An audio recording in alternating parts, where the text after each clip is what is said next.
The development of civilization on this view is not the triumph of reason over passion, but the triumph of tolerance over distrust.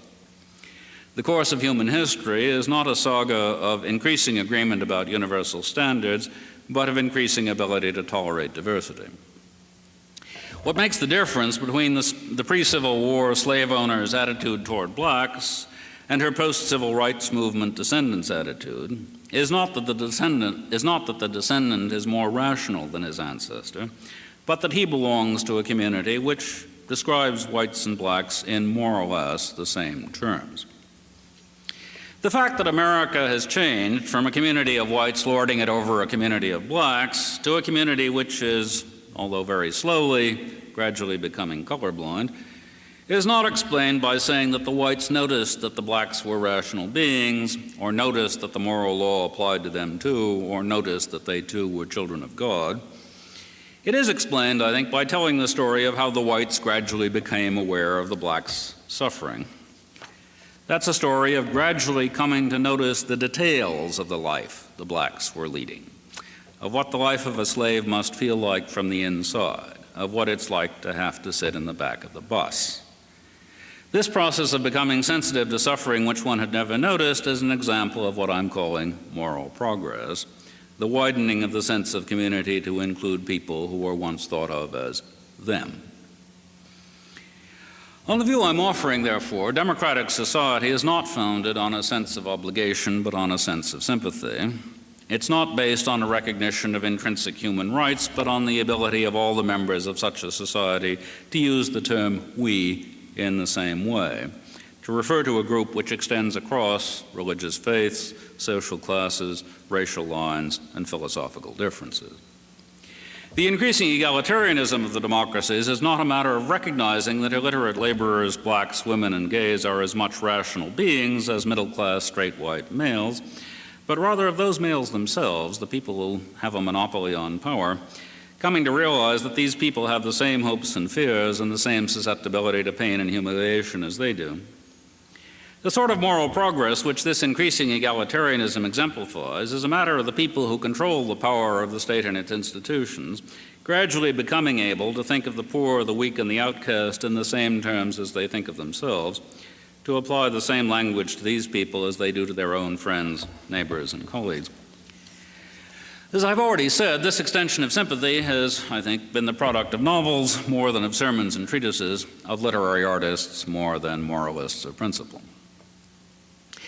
One advantage of this way of looking at moral progress over the Platonic or Kantian way of looking at it is that it disinclines us to ask skeptical questions, questions of the sort Nietzsche asked, about whether there really are human rights, or questions of the sort B.F. Skinner asked about whether freedom and dignity really exist, or questions about what human nature is really like, or about whether the notion of moral obligation can still make sense if there's no God to reward and punish. This way of looking at moral progress turns its back on lines of philosophical inquiry which have, it seems to me, led us into dead ends. For it drops the pretense that the habits, traditions, and institutions which the democratic societies of recent times have developed are no stronger than their religious or philosophical foundations. It drops the question of whether we can justify those habits and institutions on the basis of first principles, and substitutes the question, can we think of some alternative customs and institutions which might make our community even wider, stronger, and freer? Substituting this sort of practical question for theoretical questions about first principles means admitting that there's no way to answer such critics of democracy as Plato or Nietzsche or Hitler. There's no neutral ahistorical ground on which to stand when members of a democratic community try to argue with people who ask whether their society may not be headed in exactly the wrong direction. But that doesn't mean that such a society is relativistic or irrationalist. For on the conception I'm suggesting, rationality is not a matter of being able to demonstrate your case to any arbitrarily chosen opponent, but simply a matter of intellectual curiosity and sensitivity. To reach a rational decision is just to have thought over all the alternatives you can imagine and considered what can be said for and against each, as opposed to comparing each alternative with a fixed principle. On this view, first principles are simply rationalizations of existing habits and institutions. That's no reason to distrust them automatically, but it is a reason not to hold them sacred and not to think that they can do more work than abbreviations usually do. The Homeric heroes, the Nazi concentration camp guards, the pre-Civil War slave owners all had principles, but their principles didn't save them from cruelty to people whom they did not think of as us. What counts for moral progress is not firmness in abiding by established habits or institutions or principles, but rather willingness to ask who's getting hurt by the existence of these institutions or by the application of these principles. Just as the moral education of an individual is a matter of her increasing sensitivity to the pain of people whom she hadn't known could be hurt, so the moral education of the human race is not a matter of being true to its intrinsic nature, but of changing that nature. History is not the record of humanity coming to understand something that was already there, but of humanity shaping itself into something that hadn't existed before. Our ancestors 500 years ago simply could not have grasped what now seems to us common sense, that differences of religion, race, and social status are morally irrelevant.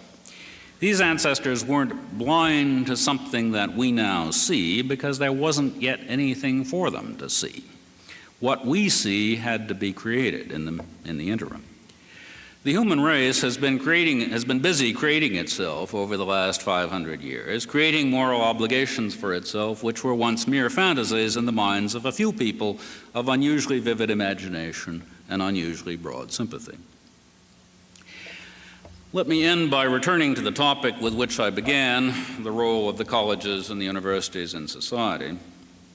I want to suggest that someday, if this notion of humanity's self-creation comes to replace the traditional philosophical notion of humanity's self-understanding, the colleges and universities might be able to stop using, even for commercial purposes, the Platonic and Bloomian rhetoric of a quest for eternal truth. They might instead openly proclaim that their principal function is to keep society from ever being satisfied with itself, to keep individual students from being satisfied with themselves as they were when they arrived. If this happened, democratic societies might gradually lose their habitual distrust of intellectuals. This would happen because, so to speak, whole societies would get intellectualized, not in the sense of being turned into a nation of philosophers, but in the sense of being turned into a nation of literary critics, that is, people curious about alternative forms of life and constantly sensitive to the possibility that they may be being as unconsciously cruel as their ancestors were. Such societies would still think of the education of the young as a matter of instilling traditional values, but the principal traditional value they would have in mind would be simply the value of questioning traditions.